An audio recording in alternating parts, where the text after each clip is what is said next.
What's going on with my YouTube? Why is my connection timing out?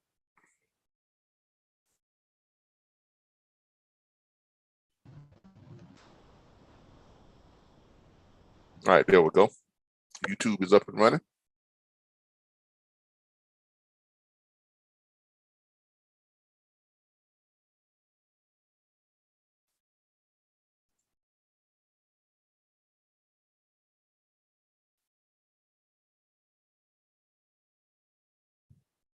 Everybody give me just a second here and we'll get this going.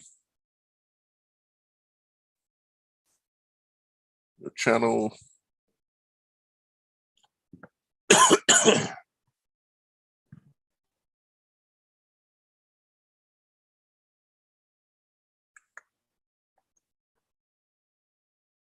All right, let's go ahead and get started.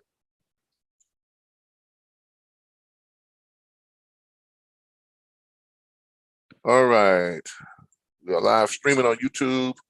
Everybody's in the meeting so far. We got some more people that still probably gonna be joining on later, but it is 7:04, so we need to get started because we are running a little bit late. All right, we're gonna start my recording.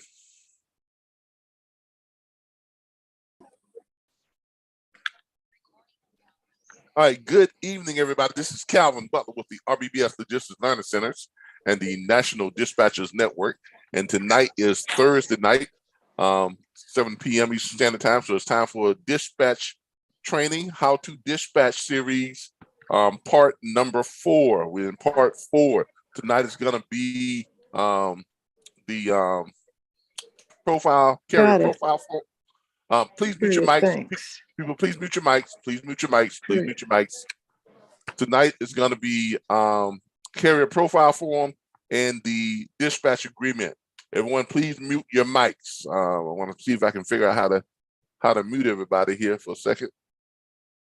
I used to know how to mute everybody, but I don't. They must have changed something when they did this. When they did our new same as mute, leave. Nope, that's not it. I used to know how to mute everybody. I don't know what happened when they changed it. That's not it. They made some changes to our system.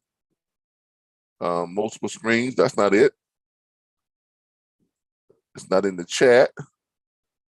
It is not on the participants button. It used to be on the participants button.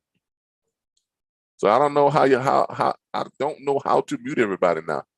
There used to be a screen that would allow me to mute everyone, but I'm not seeing it. Mute my audio, resume.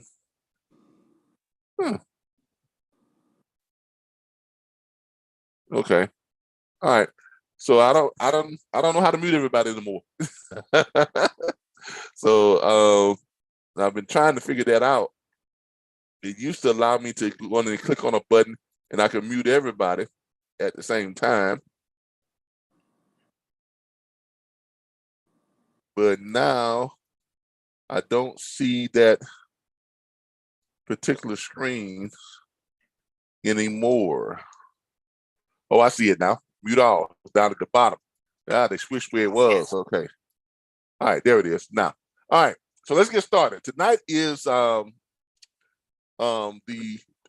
dispatch agreement. I'm going to be going over the dispatch agreement and how it should be properly formatted, and we're going to go over the key points of a dispatch agreement. We're also going to go over the carrier profile form. Now, last week we did the pitch. Okay, we did the pitch. I'm gonna briefly go over the pitch again, real briefly, so that we can get everybody up to date on how the pitch should go. Okay. Now let me go ahead and start sharing my screen. All right, and we are in our back office site, which is where we go to access all our back office tools and resources and things of that nature. So that's where we are right now. And let's go over here to our more section, go to our back office dispatcher tools and resources. And I'm going to pull up the pitch, and I'm going to go over that pitch real quick with you all again. just so everyone would know how it's supposed to go. All right, this is the pitch right here. How much money do you need to move your truck? Click that, and it should open it up in the PDF here, here in just a second.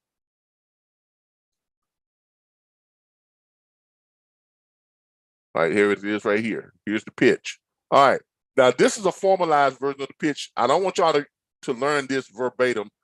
Learn it, but I don't want you to pitch it the way it's written here. This is just an outline. It's formatted to give you all some guidance or some structure as to how to stay on pitch, how to stay on cue with the pitch. But here's how the pitch is supposed to go. Okay, when you call somebody up, ring, ring, ring, ring, ring, ring, ring, ring. Hey, Mr. Owner Operator. They pick up the phone and they're gonna say hello. I'm gonna say, hey, Mr. whatever his name is, if you have his name. If not, you're gonna say hello. Hey, how you doing? My name is. Introduce yourself. Calvin Butler with RBBS Transport LLC. You're gonna state your dispatch firm name. And Mr. Jameson or Mr. Dickinson or Mr. Smith, I see here that you have a flatbed truck, or you have a dry van, or you have a reefer that you're hauling, and you are at such and such place. If you be able to pull up where they are. If you're not, don't worry about it. But the pitch should go something like this. Hey, Mr. Johnson, how you doing? My name is Calvin Butler with RBBS Transport LLC, and I have a dispatch firm, and I see here that you have a dry van truck. And let me ask you a question. How much money do you need to move your truck? Don't wait for them to get into a whole long conversation, because you don't want to get into a long, drawn-out conversation. You got 50 calls to make each night. So get right to the point.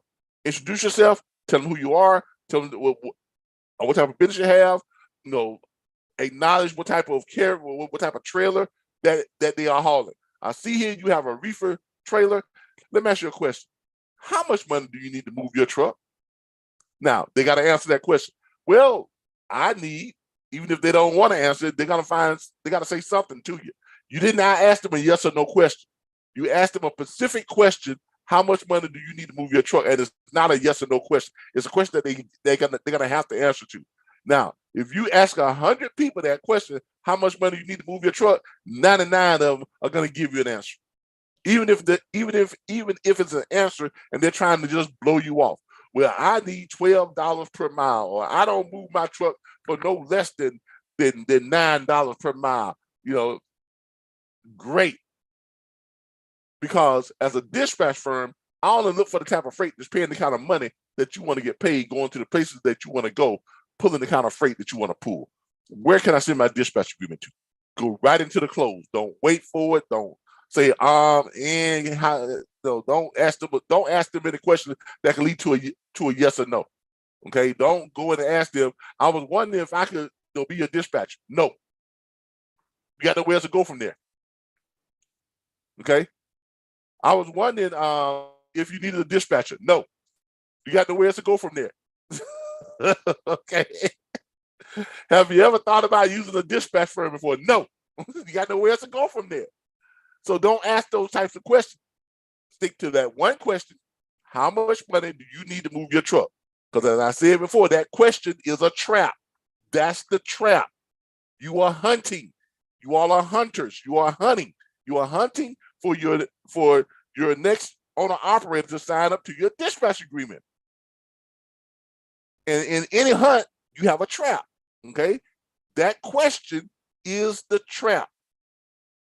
So if you don't deploy the trap, you're never going to catch anything. So make sure you deploy that trap and you deploy it quickly. Get right to the point. How much money you need to move your truck? Well, I don't move my truck for no less than $12 per mile. Great, because as a dispatch firm, I only look for the freight that's paying the kind of money you want to get paid, going to the places you want to go, pulling the kind of freight that you want to pull. Where can I send my dispatch agreement to? Wait for them to respond. Well, look, I get these calls all the time, and I'll be honest with you. I don't need no dispatcher. Last time I had a dispatcher, man, they always trying to run me up in the north or up there in the high mountains, and always have me pulling this heavy weight, and they'll never find no good paying freight. They always send me these cheap freight, these $1.75, $1.10. $2 per mile load. I mean, I don't need no dispatcher. Sure, I understand, but let me ask you a question. Remember that transition. That's called the transition. Okay. There is no other way to transition. Use that transition and that transition only. Sir, I understand. Ma'am, I understand. Look, I understand. Let me ask you a question. Use that transition. I understand. Let me ask you a question. Don't improvise with it. Don't say, well, you know, I know there's dispatchers out there that don't do the right thing. Don't get into all that. Sir, I understand. Ma'am, I understand. Look, I understand. But let me ask you a question. Go right into it. But let me ask you a question. Now you are setting them up for the second part of the trap. Now you're getting ready to close the door on them. You've got them in the trap by them answering the first question. How much money do you need to move your truck? Now they are in the trap. Now you finna make the trap smaller, so they have less room to move around. Sir, I understand, but let me ask you a question. If the dispatcher you had the last time was finding you the type of freight that you want, freight that's paying more than $12 per mile, and they was not running you up in the mountains, they was keeping you on the bottom half down the states, Florida, Georgia, Alabama, Louisiana, Mississippi, Texas, and Arizona, places like that, and they wasn't loading you down with this heavy freight that you don't like to pull. If that dispatcher was doing all of that, then you would probably still have that same dispatcher, right? Well, yeah. I'll say, great. Because like I said, I'm only going to look for the freight that's paying the kind of money you want to get paid, going to the places you want to go, pulling the kind of weight that you want to pull. Where can I send my dispatch agreement to? Go right back for the close again. Reiterate what you do. Reiterate the pitch. I only look for the type of freight that's paying the kind of money you want to get paid, going to the places you want to go, pulling the kind of weight that you want to pull. Where can I send my dispatch agreement to? Now that's your second close. You done hit them with 2 closes, right? Now, 5 out of 10 people, when you hit them with that second close, they're probably going to say, well, okay, that sounds good. But then you're going to have that other group of people that are going to say, look, now the other group of people, they just hell bent on not signing a dispatch agreement. And they know they're in a trap. Now they feel like they done got deep into the trap. So now they're going to try and just spring their way out of the trap. So they're going to come back with, and they always come back with the same comeback. It's different variations of it, but it's the same comeback. Look, man, look, ma'am, look, lady, look, guy, look, dude. I don't need no dispatcher. In fact, you know, my wife dispatches for me and I don't pay her nothing. Or they're going to say, I find my own freight. What do I need a dispatcher for? Why would I pay you for something that I find myself? They're going to come back with something along that line. Or, you know, my brother-in-law dispatches for me, or I find my own freight. I don't need a dispatcher. This is that, blah, blah, blah, blah. It's always pretty much the same. Okay? And guess what? Your transition is going to be the same. Sir, I understand. But let me ask you a question. And look, let's say your wife is looking for your loads for you one morning, and she's good at what she does. You always want to compliment people. And she's good at what she does. She's finding you loads that's paying $10, $11, $12 per mile, just like what you're looking for. But let's say you're looking for freight that same day, and you are really good at this. I mean, you've been doing this for a while, so I can tell you're really good at this. So you are finding loads that's paying $13, $14, and $15 per mile. And let's say I call you up that same morning, and I got loads that paying $17, $19, and $20 per mile. Whose load you going to run that day? Now, shut up. Don't say nothing. Because he who speaks first is going to lose. He who speaks first after that last close is going to lose this battle. So after you make the close, whose freight are you going to run that day? Shut up. Wait for a response. Well, obviously, I'm going to run the highest paying freight. Well, I ain't no fool. I'm going to take the load that pays the most. Exactly. Now, this is the only time you break away from your normal going back to the script, because now they have tried to shun you off twice. Now you want to get on their side or empathize with them or show them that you are a real person, that you truly understand what he is going through. At this point, this is where you're going to say to them, say, look, or you're going to say, exactly, you're going to run the highest paying freight. Look, Mr. So-and-so and so. Look, Mr. Johnson, I'm not trying to take the place of your wife. I'm not trying to take your place. I know you can find your own freight.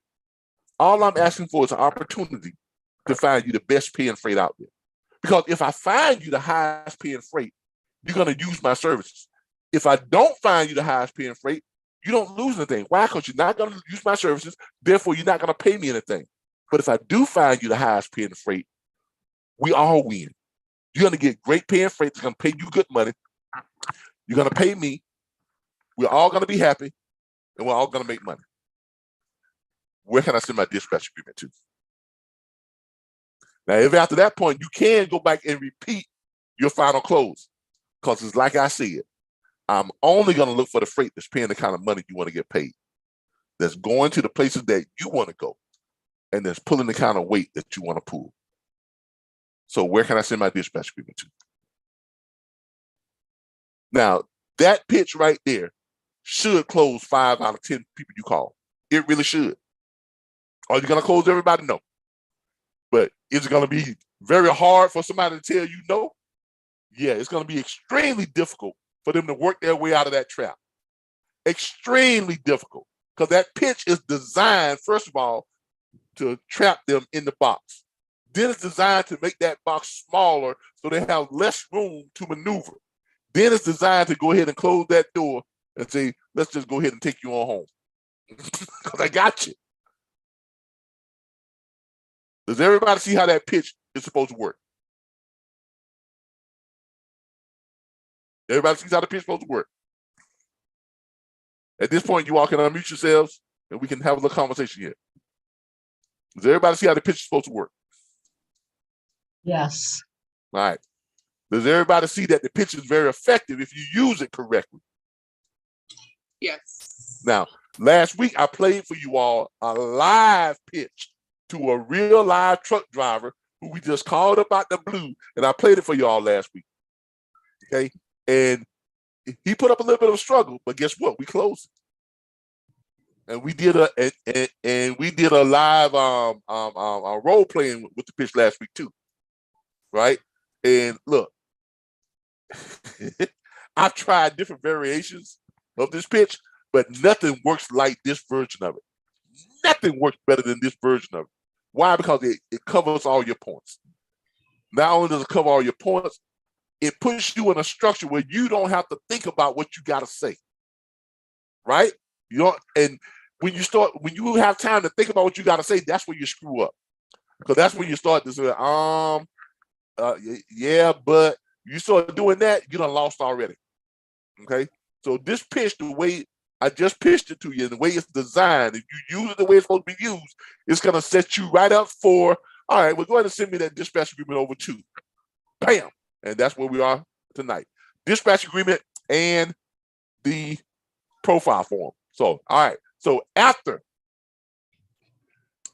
you all have gotten that pitch out and they have decided that they want you to send them that dispatch agreement, all right, Calvin. All right, because I can see you ain't gonna let me out of this. Let me go ahead and all right. You can go ahead and send it over to blah, blah, blah. Okay, I'm gonna get the information. You get the email address, and then you go ahead and send it.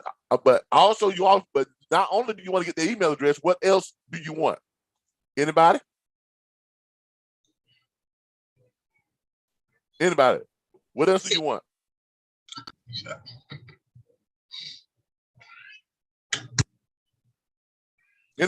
Anybody tell me what else you want besides the email address right away? Payment information. Well, that too, but you're gonna want that cell phone number. You're gonna want to ask them, is this your cell phone number? Because remember, you call them, and if they say yeah, then great. Or is this your cell phone number, or is this your actual cell phone number? I can send you a text to, or just like a Google Voice or something like this and that. Yeah, well, this is a Google Voice. Well, can I have your actual cell phone number, please? Okay, because you want that cell phone number. Why? Because you're not only going to email them that dispatch agreement, you are going to text it to them. You can download it on your phone. If you got a nice phone, you can download it and you can text it to them too. Because people rarely check their emails, but everybody checks their text messages, right? Or if you got their cell phone number, chances are you can pull up their Facebook page. People may not check their emails, but they're gonna check that text message, and they're gonna check that Facebook Messenger. Hey, Calvin. Yeah. One sec. What they can do as well is their dispatch agreement. If for some reason that a carrier decide, hey, I can only afford 7%, they might want to create their dispatch agreement with different percentage and have it in their phone so they can always send it out. Because not all the time every carrier want to pay 10%. I understand it, but you know what? I never let a carrier off the hook at that 10%. Man, I mean, I don't. I don't. Look. I'm gonna be honest with you. Mm-hmm. If I'm not worth 10%, I'm not worth trying to find you no freight. Okay. I mean, that's just the way I see it. You have to be adamant, and you have to have conviction on what your worth is. Mm-hmm. Okay. The moment you start varying from what your worth is, that's the moment you start devaluing your services. And when you start devaluing your services, you can pretty much start counting the days that you're going to be in business. I don't devalue my service. Why? Because my service is worth that 10%. And here's how I handle that. When people say, well, I just can't pay that 10%. Okay, well, let me ask you a question. Sure, I understand, but let me ask you a question. I go back to that same transition. Sir, I understand, but let me ask you a question. Okay? Let's say you're looking for loads and you're finding loads that's paying you $5 per mile, right? And let's say you tell me, because you already agreed that you want me to see your dispatch agreement, right? Yeah. I want you to dispatch me because you sound like you know what you're doing. Exactly. I do know what I'm doing, and I'm good at what I do. Matter of fact, I'm probably the best in the game. Now, if you don't believe that, ain't no reason for you to even be in the game. I do know what I'm doing. As a matter of fact, I'm probably the best in the game. So believe me when I tell you that if I'm looking for loads for you, you're telling me, because I want to send you a profile form here along with the dispatch agreement, and you're going to tell me what you want. You are going to tell me how much money you want per mile for your loads. Okay?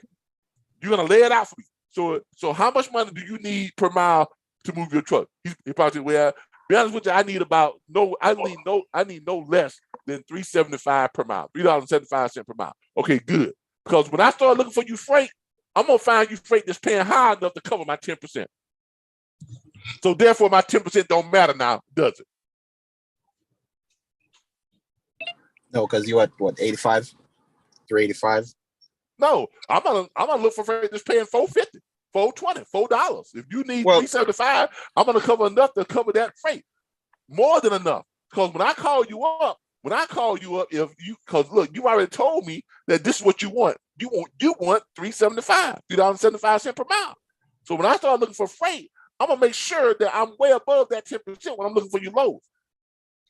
Because most of the time when I call you, I'm gonna have freight that's paying much more than $3.75. Because you've already told me that you don't like that 10%. So guess what? I'm gonna call you with loads that's gonna cover my 10%, so it doesn't really affect you at all. All right? And then you just move on. Cover it and move on. Don't wait for his approval. Cover it and move on. All right? Get him to say, okay, yeah, that's good. All right, good. Let's move on. I don't waver on my 10%. I do not waver on my 10%. The only time I waver on my 10% is with this easy lease, because we have people who are going to be leasing trucks from us, and I'm offering them dispatch services at 3.5% to 5%. That's the only time you always see me ask you all for a discount on your on your services. Why? Because we're making money on them elsewhere through the easy lease. Right. Does everybody understand that? Yeah. But if you're going after your dispatch clientele, don't be afraid to ask what you are worth. I'm worth 10%. Now you all have to decide what you are worth. If you feel that you are worth 7%, then you charge 7%. If you feel you're worth 5%, you charge 5%. But let me warn you on something, because I know that I do not want to keep my dispatch firm where it is right now. I want to grow my dispatch firm even further than what I have right now, right? You all want to dispatch for carriers where you want to get, at some point after 3-4 years, you want to have your dispatch firm dispatch freight for 317 carriers, just like mine does. Now, could I afford to dispatch that many carriers if I was stuck at 6%, 7%, 5%? No. So then what am I going to pay my dispatcher? What am I going to pay the people who I bring on to expand my business? You see what I'm saying? You always got to be thinking about how you're going to expand, how you're going to scale your business. And if you limit yourself to 5% and 7%, when you get 5 carriers or 10 carriers or enough carriers that you can't handle them yourself, and now you need to scale your business, when you go out and hire a dispatch agent, if you only charging 5%, what you gonna pay him? Huh? You gonna give them what? 4% and you take 1%? Nope. You gonna give them 3% and you take 2%? Nope. You gonna give them 2.5%, you take 2.5%? You see what I'm saying? That ain't gonna work. You gotta leave yourself room to grow. And you always want to pay the person that's doing the most work the majority part of that percentage. So you're gonna pay them 6%, you keep 4%, or 7% and you keep 3%, depending on how good they are. Because you want to make it worth their while to come and work for you and stay with you. You can't do that. You can't do that if you're cutting corners. Because then you done cut corners. Now you done got a lot of carriers signed up. Now you need to hire a dispatch. Now you got to figure out, okay, well, shoot, this carrier I only charge 3%, but this carrier I charge 8%. So I can't give them that carrier. I got to keep dispatching that carrier myself because I can't afford to pay nobody else to dispatch that carrier. You see the problem you done created? Y'all see the future problem that you're creating? So my advice to you is determine what you are worth and stick to it. Know your value. Know what you are worth. Okay? There's no need for you to start cutting your prices this here and there. And look, people will come to you and say, "Oh yeah, but fuel prices is up, and this freight and they ain't paying nothing on the freight." Well, that's a lie. That's a lie. Let me show y'all something here. I know y'all have heard that fuel prices are way up and freight is down, right? Now, haven't y'all heard that?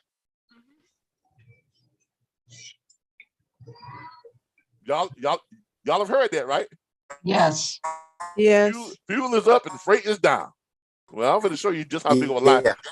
I'm going to show you just how big of a lie that is. Okay, I'm going to show you just how big of a lie that is.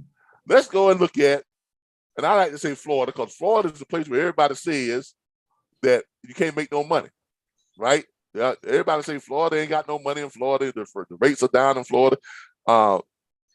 First of all, it is what time it is. I'm here in the afternoon. It is 7:30 p.m. Okay, and you still got a lot of freight out here on the load board, right? There's a lot of freight for 7 o'clock in the afternoon. For 7:30, right? Texas, right at 5,000 loads. Florida got 3,200 loads. Alabama got over 5,000 loads. Come on, man. Georgia, 3,200 loads. Mississippi, 2,400 loads, 2,600 loads. All this freight that's still out there at 7:30 in the afternoon. Now let's look at Florida where everybody says you can't make no money, right? Now, some of y'all who've been around for a while, y'all remember the days when it was hard to even find a load that was paying more than $3 per mile, right there?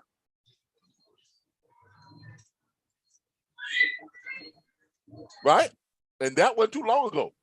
That was about 4 years ago, 3-4 years ago, when you would stroll down this list, and when you get to about right here, you were seeing $1.50, $2. Everything down here, everything from here on down was like $1.50, $2. Everything up here was like maybe starting out about $6, but then it quickly jumped down to $2. Now we're starting up here, and we've got 1, 2, 3 loads at $20 a mile. And by the way, that's a dedicated, y'all. Y'all see that dedicated run right there? A little 30-mile run from Jacksonville to Yulee, Florida, flatbed, paying $600. That's $20 a mile, y'all. That's how you're gonna make your money right there running them the short run, because you can stack them up and you can turn them into dedicated and run them every day. Woo, boy, talk about money, money, money, money, money, money. Then you got another dedicated, Jacksonville to Orange Park, going 23 miles, paying $3.50. That's $15.22 a mile, y'all. Then you got another dedicated from Jacksonville to Orange Park, going 23 miles, paying $300. That's $13.04 a mile, y'all. But you can't make no money in Florida unless everybody tell it, though. Right? You can't make no money in Florida, right? Right? But let's go on down the line here. Let's start strolling. Tell me when you all see a $2 per mile load. Ooh, we still strolling, y'all. We still strolling. We still strolling. We still strolling. And we still strolling. We strolling, we strolling, we strolling, we strolling, we strolling, we strolling, we strolling, we strolling. We still strolling, we still strolling, we still strolling, we still strolling, and we still strolling. Whoa, we're still strolling. I'm getting tired of strolling, to tell y'all the truth. We still strolling. Now we getting into the twos, but we still above $2 per mile. Do y'all see this stuff? Yep. Who remembers when we couldn't stroll no more than about just one roll of the stroller, and we was down to $1.50, $1.57, 80-something cents per mile. Who remember those days? I do. But everybody out there is complaining, saying that there's no good paying freight. Are they serious? Are they serious? And we using Florida as an example, the state where everybody says you can't make no money. But all I see is good paying freight. Because here's the thing about this industry, and what people need to understand. You got a lot of people coming to this industry, and then the people you hear talking that stuff, they're not even working the load boards. They're not. They're not even running. That's those drivers that will go somewhere and they'll sit for 4 or 5 days at the truck stop. Seriously, you see them. Every time you go to the truck stop, they there. Man, you been out? Nah, man. I'm just waiting on me some good paying freight. We have you look for some good paying freight. They ain't even look for none. That's these guys that pretend to be truck drivers. They're not serious about making money, because anybody who is serious, who is the least bit serious about making money, all this money is right here to be made. Okay, you got all this money that's sitting right here just waiting to be plucked right off the tree. But they're talking about fuel prices are up, freight prices are down, can't make no money, so I'm gonna sit on my butt for a while. But you just keep sitting, I'm gonna keep making this money. These people not running loads. They're not even working the business. They're just there to complain and regurgitate the garbage and the vomit that they've heard somebody else say. Because they're not looking for themselves. They're not. I come on here every day, every morning, and I see these type of freight.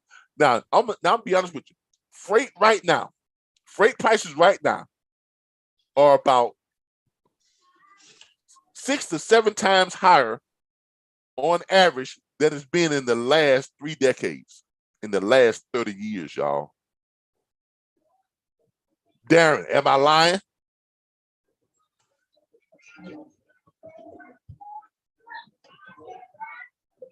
Anybody that's been around this business for a while, am I lying? If you know anything about, you've been around this business for at least 4 years, you know that 3 years ago, 4 years ago, you couldn't find no. It was very difficult to find freight that was paying this much, $4.05, and you got tons of that loads paying, way above $2 per mile. Back 4 years ago, the average load paid about $1.50 per mile. That was the average load. You were doing great if you found a drive-in load that paid $1.75 to $2 per mile. You were doing great if you found that. Right? But let's run back up into all this freight that we got here, and let's just look at a drive-in. Let's look at drive-in, and then we're going to see what type of freight pulls up. In Florida. Now, let's look at drive-in. Look at this right here. All right? See, now you got, and this is 7 o'clock in the afternoon, but you got, I remember when the average drive-in load was this right here, $1.52. Now you got drive-in load that's going all the way up from that, all the way up to $7 per mile. This was unheard of 4 years ago. $7 per mile on a drive-in? No, you didn't see that.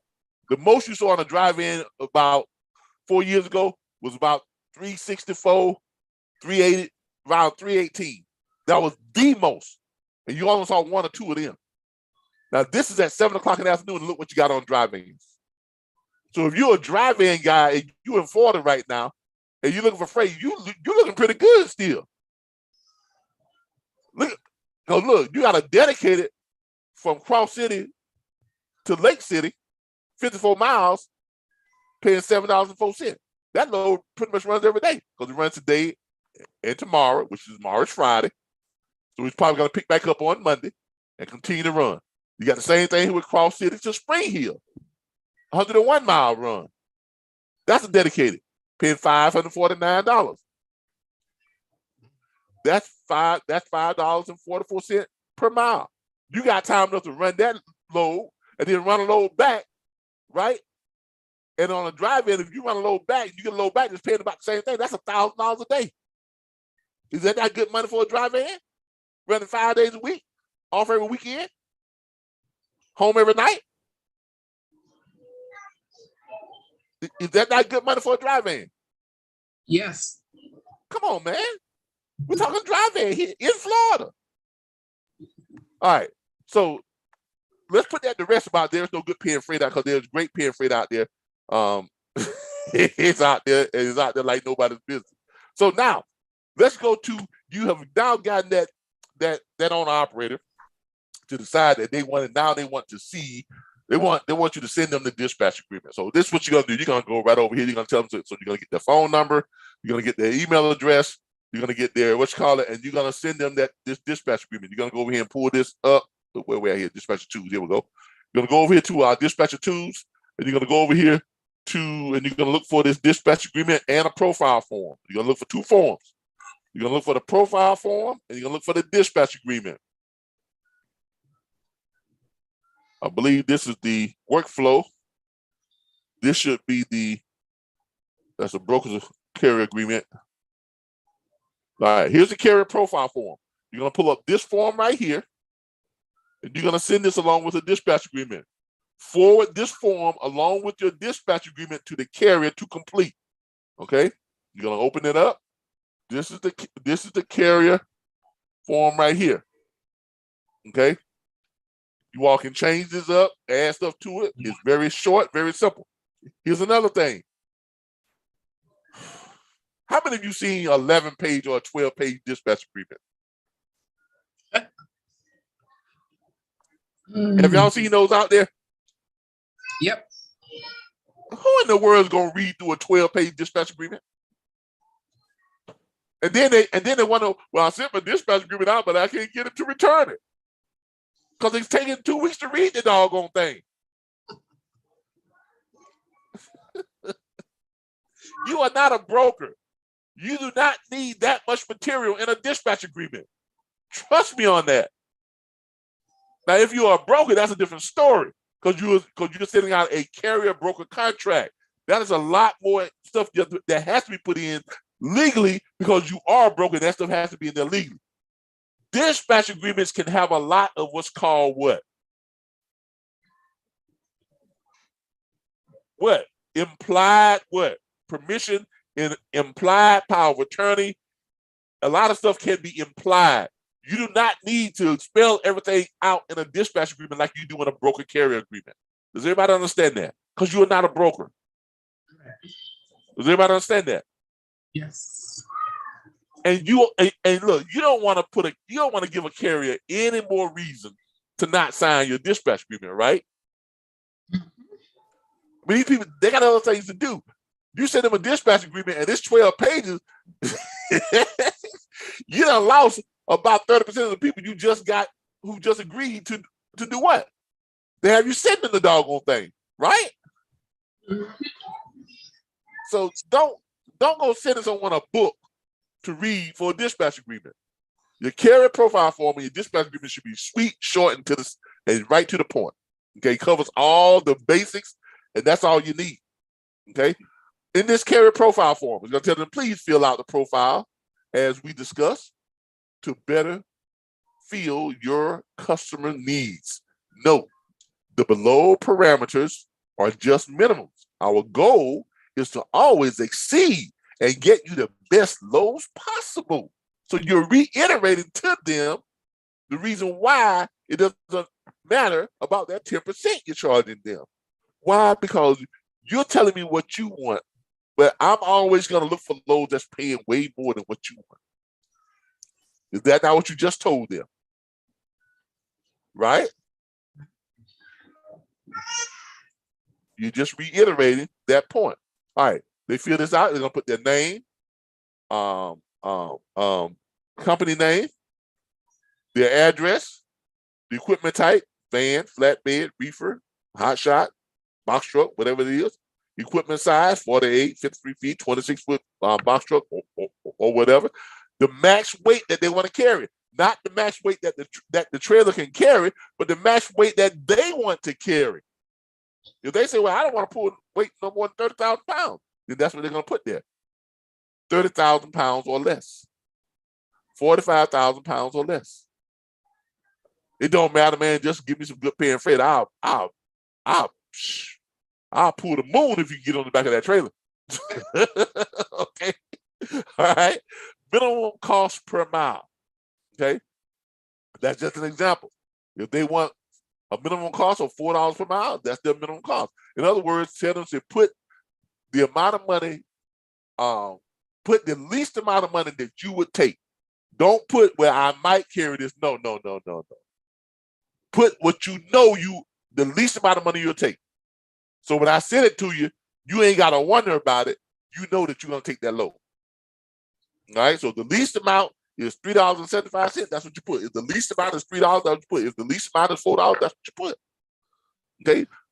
All right. And I'm going to try to find you something that's paying more than that. Your preferred distance.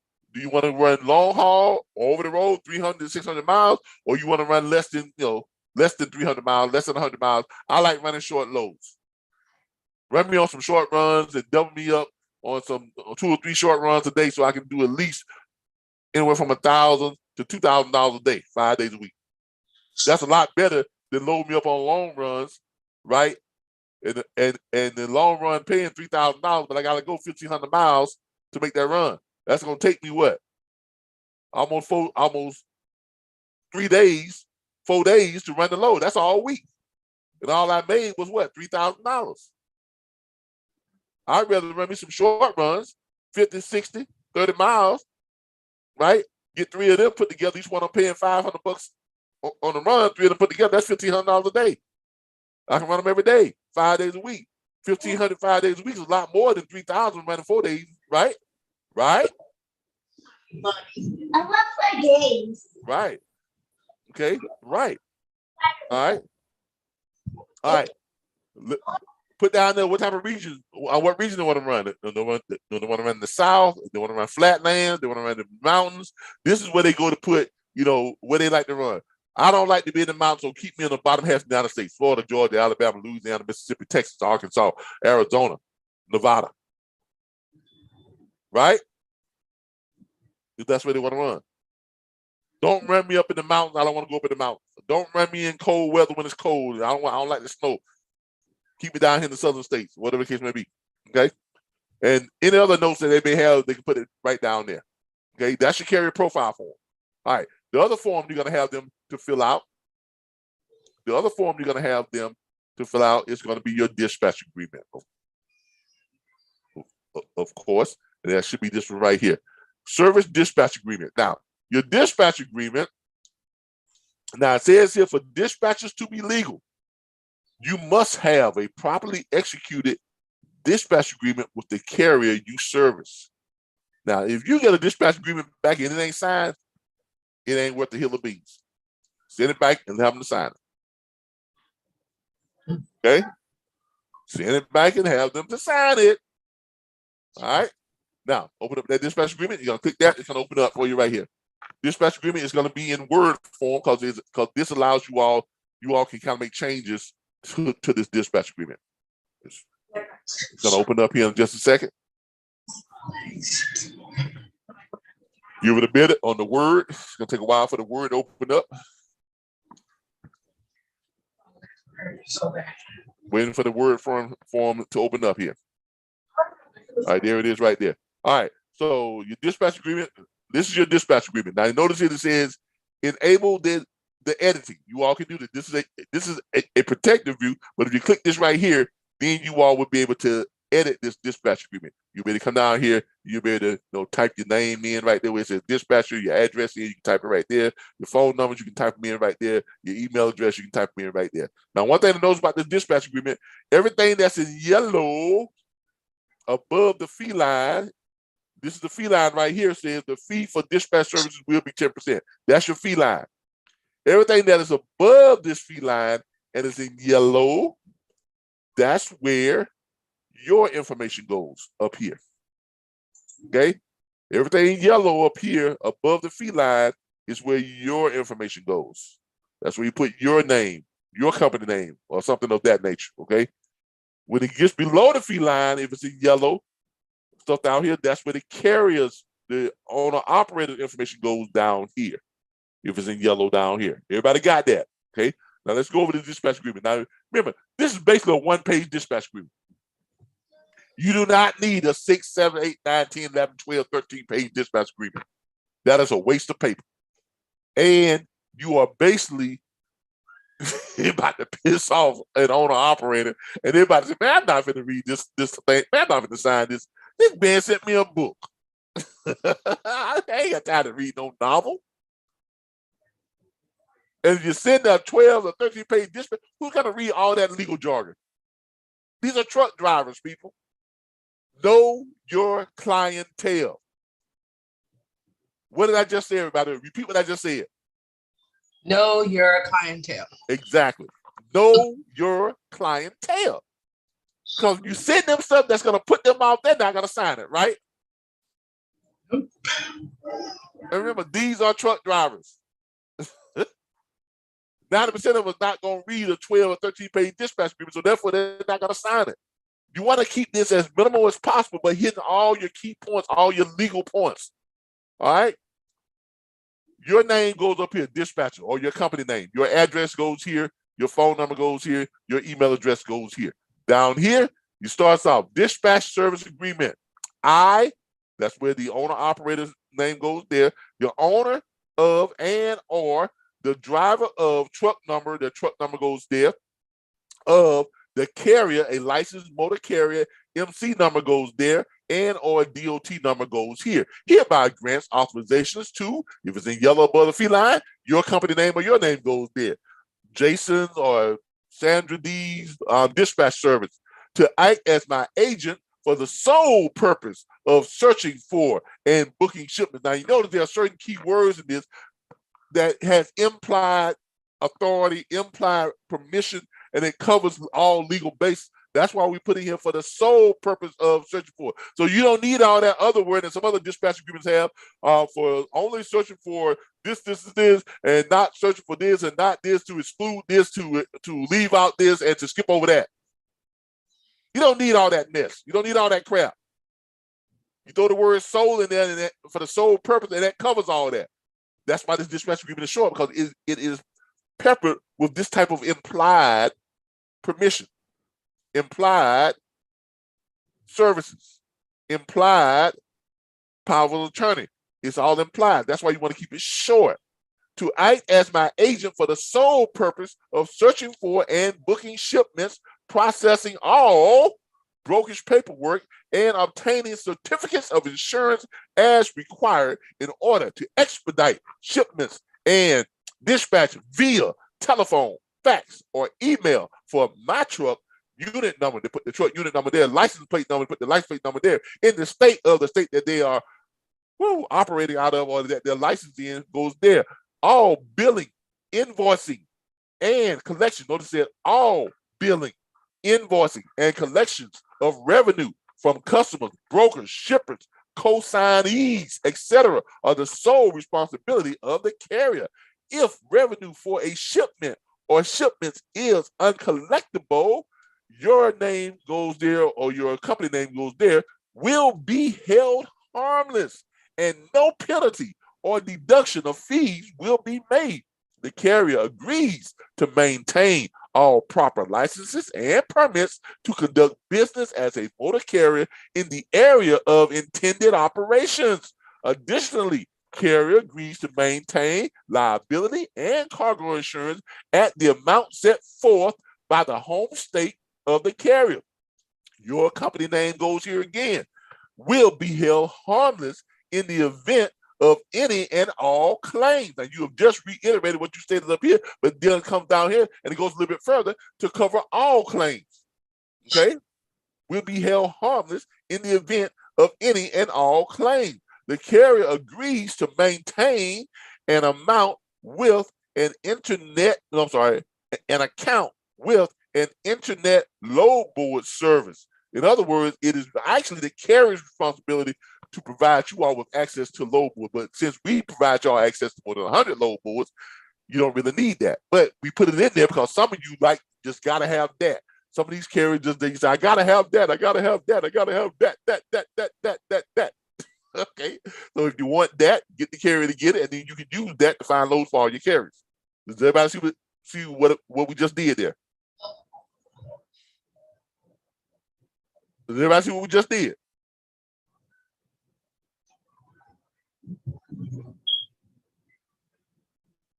If I need to go over it again, let me know. All right. Say that again, All right. Mr. Cal. All right. The carrier agrees to maintain an account with an internet load board service in the name of the carrier with your name or your company name as the point of contact for dispatching purposes. So in other words, it is the carriers that you sign up, the owner operators. It is their responsibility to pay for a load board. Okay. Like if they just gotta have that, you are basically getting them to agree to pay for that load board. And they're gonna list your name on the account as a contact person. So therefore you have the password and the access to the account to find them freight, right? Right? Hello? Yes. All right. So if you got a carrier that says I gotta have that, then get them to pay for it. Because we don't do that. I've never paid I'm not gonna pay that much money to have that, to have all you all be able to access that at the same time. That wants some ungodly amount of money for that type of access, and I'm not gonna pay it. Okay.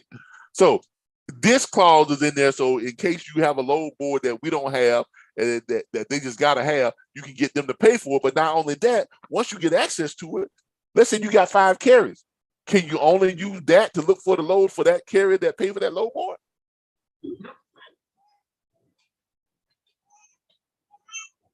Hello? No. Exactly. You can use it to find loads for all your carriers.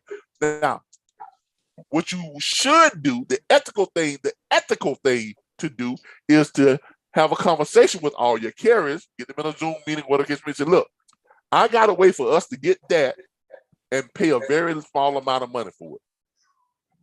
Instead of each one of you getting that and paying $149 for the DAT Pro or whatever that is, DAT Premium, how about all 6 of us, all 6 of you carriers, you all get together and you send me the money to split to pay for that each month.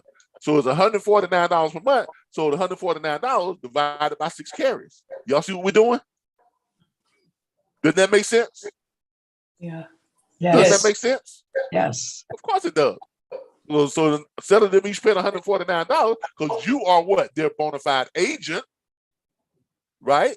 You are their bona fide agent. So if you got 6 carriers, you got $149, what the doggone thing costs, they're gonna send that to you, divide that by 6, and then you're gonna make that payment every month.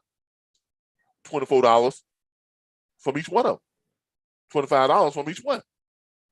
That's a lot better than them paying $149, right? Because remember, you don't need that like a broker do. Brokers are the only entity that needs to have their own dedicated load board because they have to what?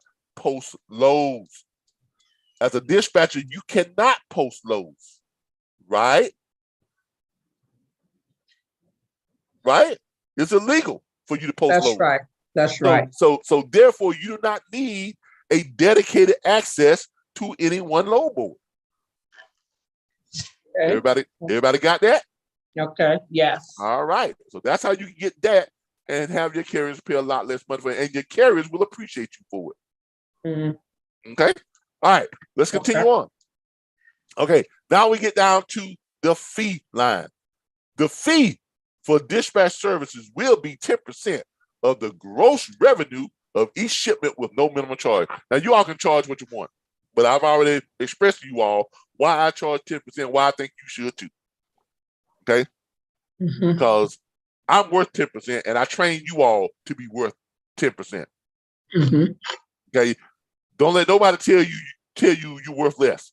Because I know I train you all the right way. I know I Amen. provide you all with enough tools and resources and how to find these, how to identify and create these dedicated lanes to get these carriers paid and paid well and home every night, off every weekend, and happy as happy can be. Mhm. Okay, so you're worth that 10%, and don't let nobody try to tell you that you're not worth that 10%. That's Okay? right. All right, so that's what I recommend. Okay, and that's what you all should be charging. As loads are picked up, an amount equal to the above stated percentage will be payable to. Now, because this is below the fee line and it's not in yellow, that's your name goes there or your company name goes there. Now, if you do not have a business bank account with your company name on it, don't put your business name there, because they start sending you these payments. How are you going to, well, if you collect them through Square, you got to have everything set up. It's got to be the same way anyway. You cannot have a Square account in your personal name and have your business account in a business name. With Square, if you set up to receive payments through Square, like I advise you all to, everything's gonna have to be the same. So you're gonna have to have your business name, your EIN number, your articles of incorporation on your business bank account. That name's got to be on everything. That business name has got to be on everything. It's got to be exactly the same. It can't be a variation of. You can't say 4Ds LLC on your articles of incorporation, and then you have 4Ds Corporation on your business bank account. Square is not gonna, and they're not gonna prove you. It's got to be exactly the same across the board. Okay. All right. So your business account name goes there. If that's how they're gonna pay you.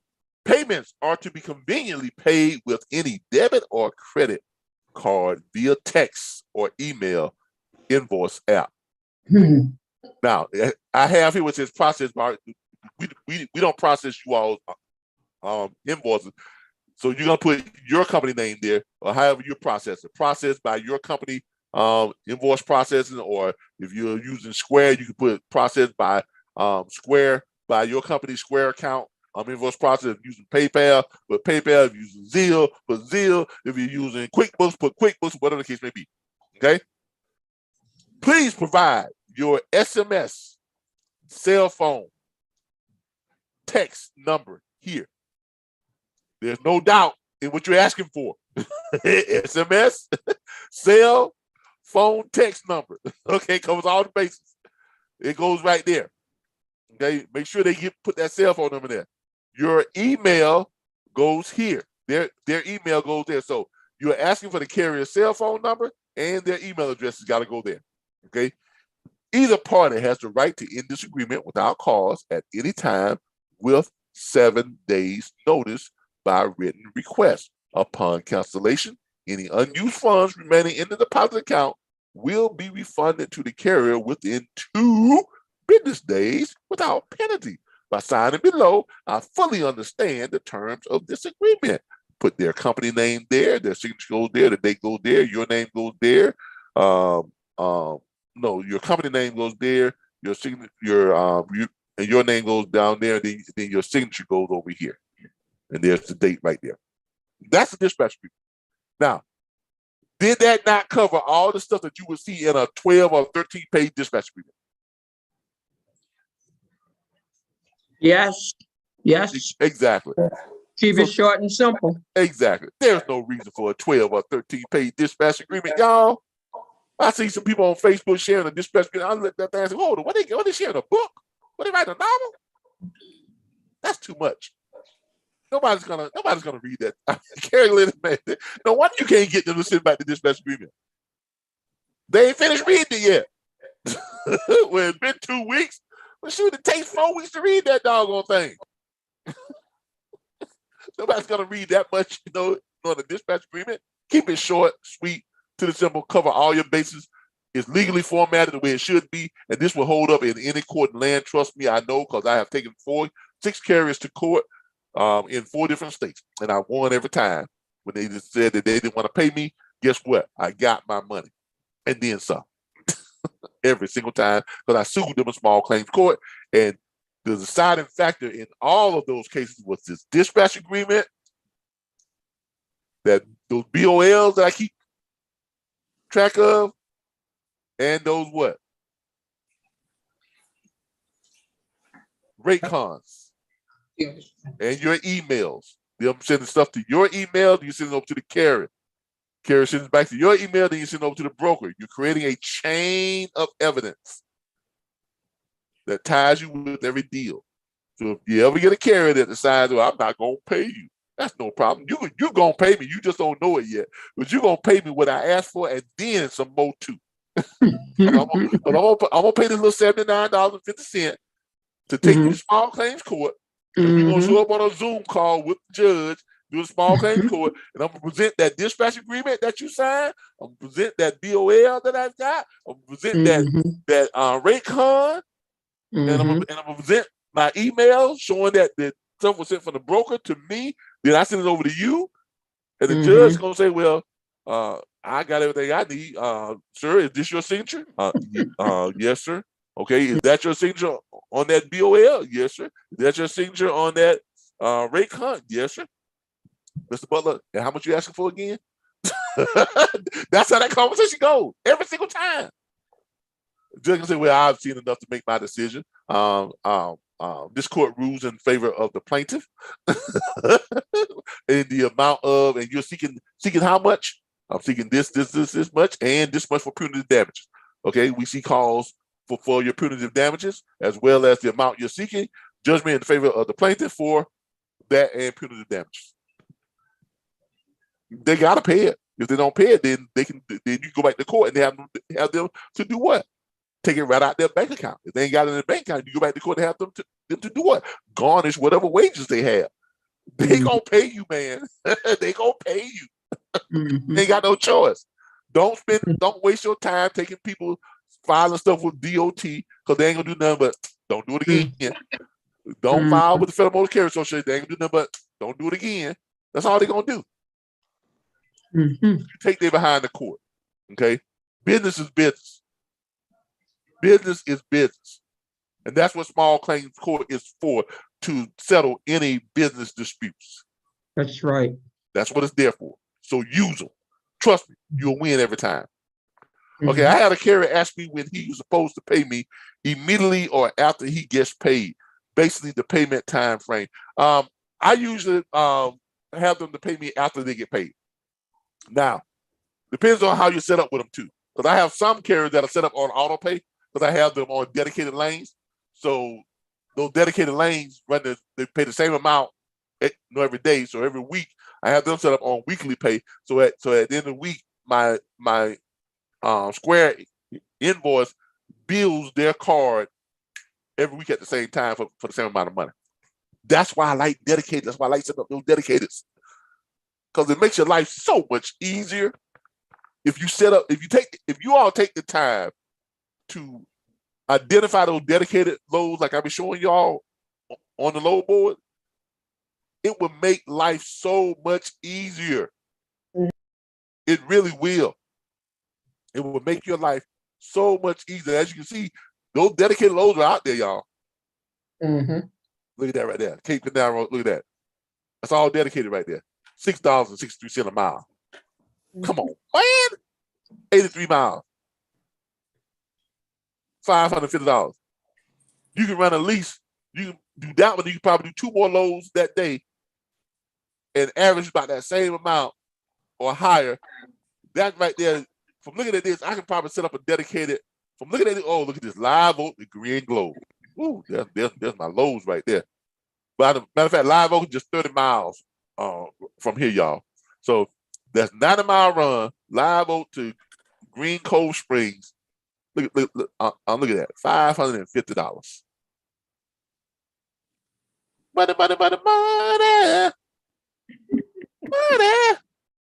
Money. Some people got to have it. Hey. Some people really need it. Mr. Calvin. Yes, ma'am. Good things, good things, good things, good things with it. Okay, you go ahead now. I'm done. I hope no question is a dumb question, but going back to getting paid. As a dispatcher, is it not legal or okay to have to do what they call it, not quick pay, but when they get paid and they want most of them want get paid immediately. I forgot what that service is. Oh, you talking about to have a factor? Yeah. Why can't we have it separate, be factored and have the separate payments? Because it makes no sense. Household. All right. See, here's the deal. As a dispatcher, 99.9% of all your loads are coming from where? Low board. Right. Exactly. And are there any shippers posting loads on load boards? No. Shippers do not post loads on load boards. All loads posted load boards are there from brokers. Brokers. Okay. Every broker has factoring. And I don't know a broker out there that does not have the loads already factored. Okay. Now, you are not paid by the broker. You are not paid by the shipper. Legally, you can only be paid by who? The carrier. The owner operator you have on a contract. Right? That's what makes you legal. That's what keeps you from violating the statute. Okay? That's why dispatchers can exist. They can coexist right alongside brokers because they get paid differently and they're paid by a different source. Brokers are paid by the shippers. Owner operators are paid by the brokers, and you are paid by the owner operator. Everything has to be separated. That's why it makes that's why you are able to do this and coexist along right side brokers and work in partnership with everybody else. Now, with that being said, can you legally have a factoring company? Yes, you can. Are there factoring companies out there that cater to dispatchers? Yes, they do.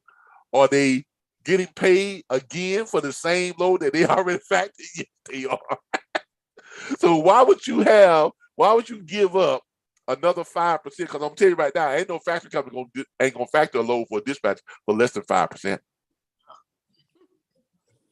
Okay. They ain't gonna do it for less than 5% because it's not worth it to them. Because your amount of money that the factory is so little. Because they're not factoring that whole. Because here's what's happening. All right, let's say you got a load that's paying $2,500. Well, let's take it all the way up to $3,000. All right, $3,000. Now the factory company is going to factor that for the broker, so the broker can get paid from the shipper because the shipper can take up to what? How many days can it? Can the shipper take? 30 days, 25 days. No, Darren. How long can a shipper legally take to pay out?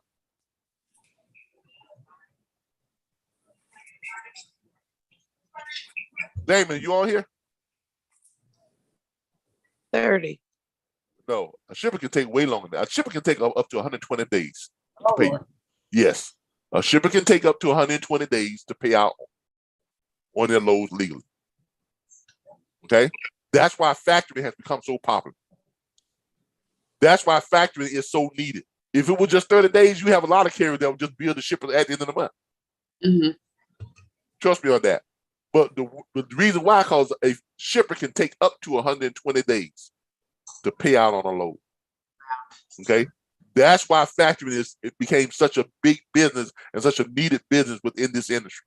Right. Okay, so no broker is gonna wait 120 days to get paid. No carrier is gonna wait 120 days to get paid. So therefore, they have factories. So the broker is gonna have the loads factored by the shipper. I mean, from the shipper. Therefore, if a shipper decides not to pay a broker, most brokers get what's called what? Non-recourse factoring. Right, non-recourse. Which means it is up for the factoring company to collect their money. The broker gets his money, the carrier gets their money, everybody's happy, and then the shipper, and then the factory company has to collect their money from the shipper. The factory company can't afford to wait 120 days to collect the money from the shipper. A broker and carrier cannot. Okay? So now you have that. All right. So they're gonna get that load. And for non-recourse factoring, it's usually around about 5%. If they have factoring that is recourse factoring, which means that if a shipper doesn't pay, then the factoring company can request that a chargeback. Means you got to get that money back. Okay, now if they're doing non-recourse, those are the factoring companies that have like that 2%, 2.25%, 3%, 3.5%. But if you have non-recourse factoring, which everyone should have, it's going to be 5%. So they're taking 5% from that load. So that minus 5%. So that's $150 that's going to be taken from it, right? So that means there's only what? $28.50 left. Okay? Yeah. There's $28.50 left in that load. Now, let's say a trucking company decides he wants to have that load refactored again.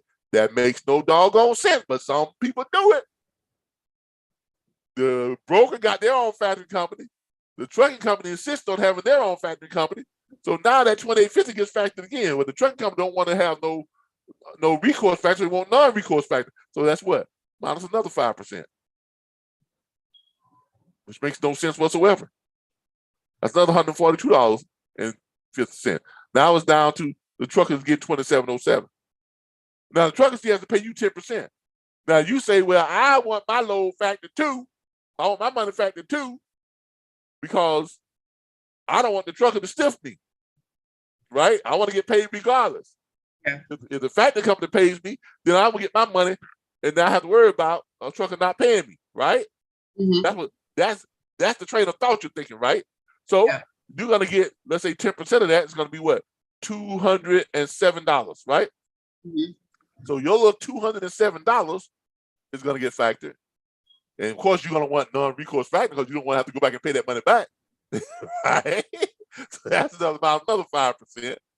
So they're taking out $10.35 from your $207, and that leaves you with $196.65. Now, here's how I think. I'm thinking that $10.75 I want to keep. Why? Because look, if you ever get to the point to where I am when you got 317 carriers, woo, and if you dispatch them a minimum of 4 loads per week, woo, that times 4, 43 times 317. You see why I'm not a real big fan of factoring money for a dispatch? Giving money away. And it's not needed. Because if I got a carrier that decides don't want to pay me, I take them to court and I get my money every time. And not only do I get what I asked for, but I usually get about an extra $300 or $400 or $500 on punitive damages. And I set a precedent that you don't want to mess with RBBS Transport LLC on paying them their money. Well, you answered the question. Yeah, look, this business is about what you take home. Okay, it's about, making money. And if you buy into all this factoring when you don't need it as a dispatcher, yes, it may make you feel better, but you're throwing money out the window. Okay. That is not needed. If you conduct business the way you're supposed to conduct business, you would never ever need factoring as a dispatcher. Why? Because you got what? The judicial system on your side. And everything you do, you have evidence to back up your claim on any type of corporate that you need to, or any type of suit you need to file on any type of carrier. Okay? Conduct business the right way, and you won't have to throw away your money. All right? Now, not saying that some of you, shouldn't opt for it. I mean, it depends on how you want to do your business. Okay? But yes, there are factory companies out there that will factor for dispatches. I personally don't recommend it, but, to each their own. Okay? All right. That's dispatch training for the night, y'all. That's it. We went over the carrier profile form. We went over the dispatch agreement. We went over some factoring questions. We went over, what's out there as far as loads, and is there money still to be made on this side of the industry? Of course there is. Why? Because here's the thing about the industry. The trucking industry is unlike just about any other industry out there. even during the pandemic, no matter what happens, fuel prices go up, political change, war, famine, whatever. Everybody still needs what? Their freight, right? Everybody still needs their food. Everybody still needs their clothes that they're going to buy. Everybody still needs their medication. Everybody still needs to, their roads fixed so they can drive their car. Everybody still needs that high-paying fuel. They still need it. Everybody still needs all the stuff we need that comes on the back of a truck, which is everything comes on the back of a truck. Mm-hmm. Okay, there is nothing that does not come on the back of a truck.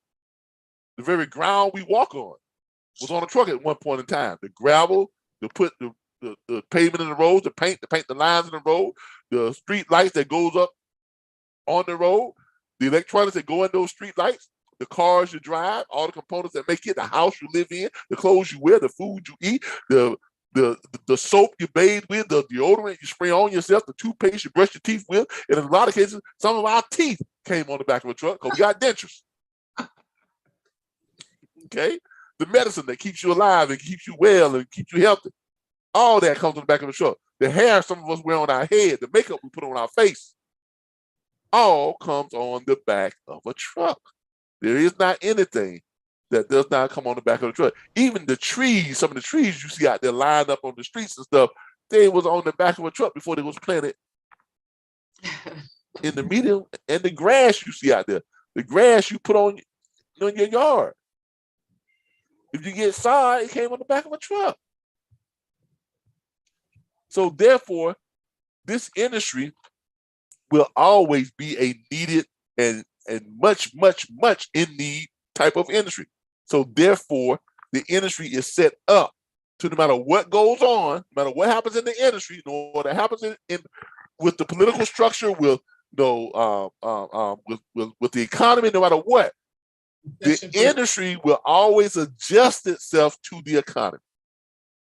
If fuel prices go up, which you all have seen, rates go up. If there's a pandemic and there's a shortage on getting stuff done, this is that, and a shortage on trucks, guess what? Rates go up to adjust for and compensate for that deficiency. Does everybody see what I mean? Mm-hmm. That's why you all are seeing the rates that you all are seeing now. Because I promise you all, this is not normal. What you all are seeing here, if y'all think this is normal, just wait. Because when it reverts back to its normal thing, when fuel prices go back down, when the pandemic becomes something of a distant memory, you'll see these rates and stuff start drop back down to about, the most you're going to see is going to be somewhere around this number right here. This $4.56, $3, and you're going to start seeing these rates that you don't see here. It will take a long time to get there, but you're going to start seeing these ones that's way, way down here at the bottom now. But you don't see them now because it's good right now. It's good. This money is good right now. You don't see what I'm looking for right now, but this money is good right now. These are all good paying freight right now. Now, when stuff goes back to where it was, this is what you all are going to be seeing. Let me show y'all. We still ain't got there yet. We ain't got there yet. Ain't got to them $2 per mile rates. That's less than $2. But that's what I'm looking for. Y'all see how this? I mean, come on, man. All right. When stuff get back to where it was, this is going to be about your average right here. This 160 to 170. This is going to be about your average of what you're going to be seeing. All right? Because you see here, that's where we stop seeing the rate. See right here? See, y'all see that? That 4 cents a mile. Y'all see that 9 cents a mile, 13 cents a mile. Y'all see that? That 27 cents a mile, that 41 cents a mile. You don't see a lot of that freight now, do you? No. But back in 4-5 years ago, you had more of this than you had of that other stuff you saw up top there. Okay? That's when you got to work. Right now, you don't even have to work for your money now. You just go out and just find some stuff and I mean, there's so much good paying freight out there. You can easily find your carriers good paying freight and keep them happy now. But back 4 years ago, or when things get back to what quote unquote normal, you all are really gonna have to work to make your money. That's when you guys have to search 3 and 4 different load boards. and call on your shippers. That's why I'm showing you all now how to set up dedicated runs. So you don't have to worry about that when that time hits again. Does everybody see that? Yes. All right. This is a great time to be in this business. Woo, it's a great time. And Sure is. and Wow. and it's gotta be and I use it throughout a lot of forecasts and predictions. And anybody who's been with me for the last 2-3 years before the pandemic, didn't I kind of predict things exactly the way they was gonna happen? I was laying out for y'all how the freight rate was gonna go up, it was gonna go back down, then it was gonna balloon up, then it was gonna fuel price was gonna go up sky high, then rate was gonna I kind of laid it out for you. So here's what I'm predicting. This is gonna last for another 2.5 to 3 years. The rates and stuff you see right now are gonna last for another 3 years. Why? Because there's some factors that are in play. You have the war in Ukraine. Russia is not gonna let up on that anytime soon. Okay, that's gonna be, matter of fact, that war could last another 10, 12 years. Wow. Okay, much like our war we did in the Middle East. Everybody thought we were gonna be in and out in 10 years. You see it turn into a 50-year war then. It turned into like about a 25-year war, 20-year war. Okay, it's gonna be about the same thing with that war. It's gonna drag on for at least another 10, 12 years. That's my prediction. It's gonna drag on in one form or another. Now, will they work out the fuel prices stuff by then? Yes, because here's what's gonna happen. The U.S. is gonna pass a bill to allow more drilling here in the United States. They're gonna allow more fracking, more drilling. It's gonna happen here in the United States. Okay, so that's gonna bolster our own domestic oil reserves. When that happens, then you'll start seeing the fuel prices start to level back off, because we won't have to depend on importing as much oil from Russia. Right now, we got bad relations with Russia. Believe it or not, we are on the verge of nuclear war. Believe it or not. Lord. If y'all ain't paying attention to the news, we are very close to just that. Okay, Russia is talking about it. They ain't talking about it for no reason. They don't just make idle threats, about that type of stuff. And because we are putting so much into this war with Ukraine, we're helping them so much, we're giving them so much intelligence that's helping them to kill generals over there. A bunch of the generals have been killed. And from a military standpoint, from superpower countries, that's a no-no. That is considered a no-no. You've overstepped your boundaries when you assist another country to eliminate our generals. You understand what I'm saying? Because that's more like, that's like another country giving one of our enemies information on how to eliminate our politicians. Y'all see where I'm going with that? That's a no-no. Yeah. So in time of war, when that happens, the other side takes that personally. And when you start taking things personally, you start doing things that's going to affect the entire world. Mm-hmm. Okay, so just know that we are in some very precarious times right now. But like everything else, everything will eventually work its way out, and we will get back to some type of normality. Okay, will we ever be done with this pandemic? No, we will never be done with it. It's never going to be a time when you're not going to see people walking around with masks on their face. Never again. That is here to stay. In one form or another, people are always going to have the option to wear masks. Why? Because this pandemic, this corona thing is going to be with us from here on out. That's just the nature of life. Throughout the history of this planet, certain things have happened that have caused us to go a certain way, and it just stays with us. This is just the, what they call it, survival of the fittest. What's the other word? The process of natural selection. The strong survive. The strong finds a way to adapt. That's why this pandemic attacks people with weak immune systems, attacks people with pre-existing conditions. Okay, I'm one of those people. I have diabetes, so I have to wear my mask every time I go out. I don't let nobody tell people look at me crazy, want to, but I have diabetes. they don't have to live with what I have to live with. You understand what I'm saying? So there would never be a time ever that from here on out that you would not see people not wearing, where you will see everybody not wearing masks, because it's never going to happen again. Because it's always going to be with us in one form or another. We just have to learn to live with it. Okay? So that's my forecast for things to come. You just have to be realistic about it. And once you're realistic about it and you accept that, then you can find a way to not only survive, but thrive. Right? That's how I got from homeless to where I am now. I found a way not only to survive homelessness, but I thrive from my homelessness. Okay?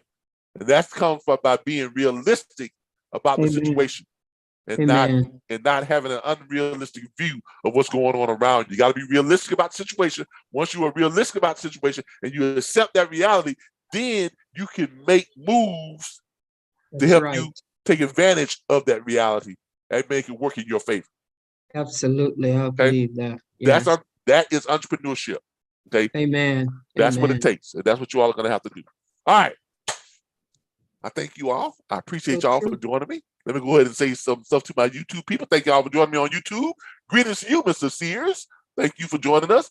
Greeting to you, Michelle. Thank you for joining us. And Nay W, thank you for joining us. I think the cheaper rates are for box trucks and cargo vans. Well, go back and watch my my video on how to dispatch box trucks and cargo vans. Because you can find good paying freight for those two. It's just in how you need to look for them. And I show you all how to identify box truck loads, because the brokers posting loads on load boards don't really classify their loads as box truck ready. And I'm gonna give you a quick I'm giving you a quick education on how to find box truck loads. If you're looking for box truck loads, here's what you do. You're gonna go in here. You're gonna put in dry van. You're gonna put in some box trucks have refrigerated box trucks too. But if you're looking at this right here, you're gonna look in. You're gonna look for less than full loads.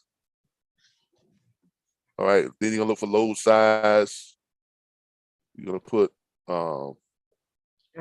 partial loads. And then you're going to put in the weight, you're going to do less than 10,000 pounds, right? And then you're going to search. Now, in doing this, what you're doing is you're looking for loads that can be added to a box truck. Now, I'm going to take this off right here, this partial load, and I'm going to do full load, because it really don't really matter if it's a partial or not, if it's less than 10,000 pounds. Now you've got a better search criteria of box truck loads than if you would have if you just search for just box trucks, right? I'll show you another thing. Add a reefer into this, because some box truck loads some box trucks do have refrigerated.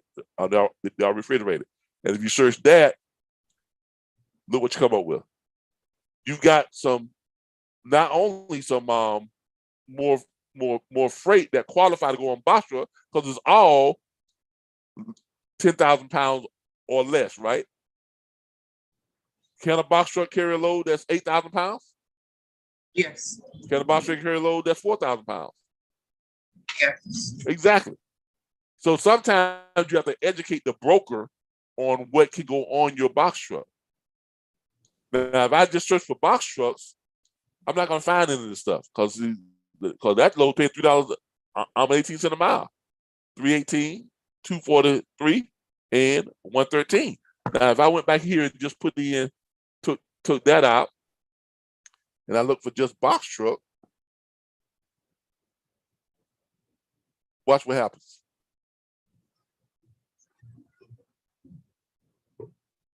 Nothing. Oh. Wow. Because that's what a lot of people are doing when they're looking for box truck. They're looking like this. They're just looking for box truck, right? And they're coming up with nothing. Or they're coming up with very few loads. If I went to Texas and looked for the same thing on box truck, let's go to Texas. But let's go to Alabama, since they got a lot of loads right now. let's go to Alabama. And I just put in box truck.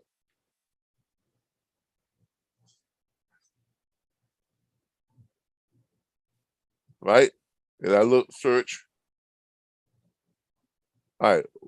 What do you got? $1.48, $1.57, $1.57. This is what they put in under the classification of box truck. But remember, who is putting who's putting the loads in? The brokers. The broker is human. The broker, most times, they're not thinking, well, this load is less than 10,000 pounds, right? So I can classify it as box truck ready. So what you got to do is you got to go in here, you got to look for regular van loads and regular reefer loads, and then just put in less than 10,000 pounds. Because the broker may not have classified it as a box truck load, but it can be put on a box truck, right? So now you search, the same search, look at it, you got more freight to choose from. Y'all see that now? Yeah. Work smarter. You gotta learn, exactly, you gotta learn to train yourself to think outside the box. Don't just go with what everyone else is doing or what everyone says is normal for you to do. You got to be able to analyze. See, most dispatch trainers or freight broker trainers don't teach you how to analyze logos. Right. You know, if you look at a lot of the stuff that I do, I teach you all a lot of analyzation skills and tactics. That's right. How to identify how to identify what? Dedicated freight. How to identify box truck load or cargo van loads and stuff like that. I teach you all a lot of this. I try to teach you all a skill set versus just teach you how to get on a load board. Right. It's appreciated too. So and this is what's going to make the difference between you being, you know, $30, $50, $60,000 a year dispatcher and being a $200,000 to $500,000 a year dispatcher. It really is. Great. All right. So that's a quick little, thing on how to locate box truck load. I am going to redo an orientation video for everybody. I know my orientation videos are kind of old and outdated because I haven't done them in a while, but I am going to redo an orientation video probably at the beginning of our series when we get back around to the first series again. We kind of do an orientation when we do our compliance. We do our legalities and compliance. That's kind of like an orientation video. If you go back and you look up our training, if you go to our, or basically, actually, if you just go and search, if you search RBBS How to Dispatch Series, you're gonna go down here and say the seven videos. Click that right there, and you have this one right here where it says dispatch training. That first video, the first section, is going to be our compliance. That's kind of an orientation. But when we do our new number, the first part of the video, once we get back around to number 1 again, right now we're on number 4. Then we got 5, 6, and 7. Then we'll get back around number 1. I'm going to add into this orientation and compliance. Okay. Okay. All right, everybody. That's going to do it. I appreciate you all, as always. Thank you all for joining me on YouTube. I appreciate you all for joining me. And we're live now. And thank you all on YouTube for joining us this afternoon. I really appreciate all of you all. I appreciate all of you all who are here with us tonight in our live training. Remember, if you want to become a part of our platform, if you want access to all these back office tools, resources, more than 100 load boards, more than 19 million plus shippers, access to every owner operator registered in the United States, access to our live training, our logistics library, 140,000 hours of operational training videos, all of our documents, contracts, agreement forms, all the stuff that you see us using and having access to. If you want that, go ahead and sign up with our platform. Go ahead and go to the RBBSLLC.com/earn-100K-from-home. I'm going to go ahead and put this in the YouTube video here.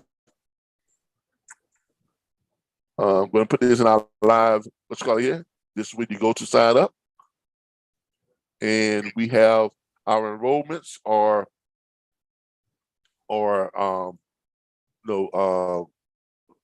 right here. We have corporate enrollments, we have a veterans individual enrollment platform, and we have our individual enrollment platform. Individual enrollment is $349.95 plus tax, and your monthly subscription fee is $39.95 per month plus tax to access all your back office tools, resources, training support. That comes 30 days after you enroll. We have a veterans discount, get $100 off that, makes it $249.95 plus tax if you are a military veteran here in the United States, and the monthly payment is only $29.95 per month plus tax to access your back office tools, resource, training support. And we have corporate enrollment for those of you who have a team of people and you want us to train your people and you just concentrate on running your business. We will train your people for you. You can enroll them under the corporate enrollment for 10 agents, which we call corporate enrollment 1.0, for $699.95 plus tax. This covers all 11 of you, yourself and 10 agents. And your monthly subscription fee is only $99.95 per month plus tax, and that covers all 11 of you. Each of you have your own logins, separate logins and everything. So we take care of your training, and you concentrate on just running your business. From there, you can upgrade to the corporate enrollment 2.0 and the corporate enrollment unlimited.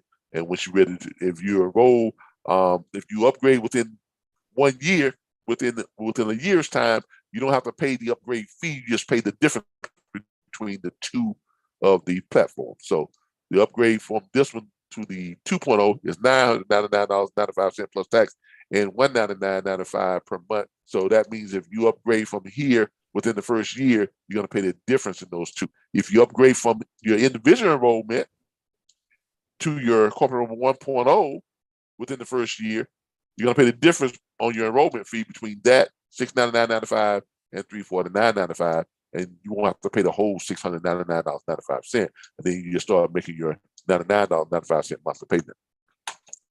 There you have it. Look, thank you all for joining us. We appreciate all that you all, the time you all spend with me, and I try to make myself available to you all every Thursday night. And remember, 7 p.m. Eastern Standard Time when our dispatch training starts.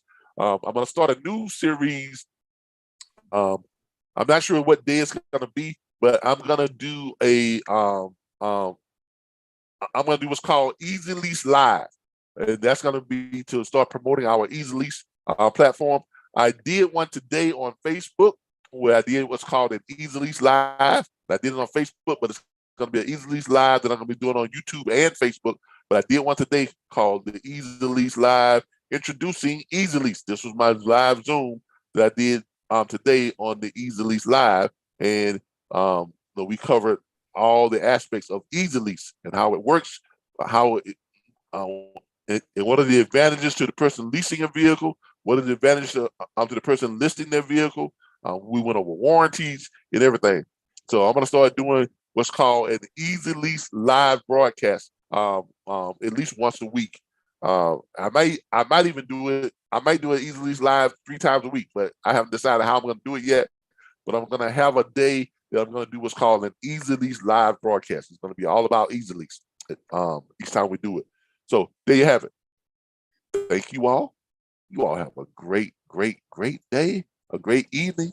I enjoyed all of you all, and I will talk to you all on our next training session. We should be doing something this Saturday for brokers. Our brokers hour is on Saturday from 10:15 a.m. till about 11:15, 11:45. And then on Tuesday nights, we have the Easy Lease agent training here at the same link. We have an Easy Lease agent training every Tuesday night, 7 p.m. till about 8:30, 8:45. And then every Thursday night, we have dispatch training where we are now. Thank you all. I hope y'all got a lot out of it tonight. Thank you. Thank you. And remember, know your worth, everybody. Know your worth. Bye, everybody. Have a good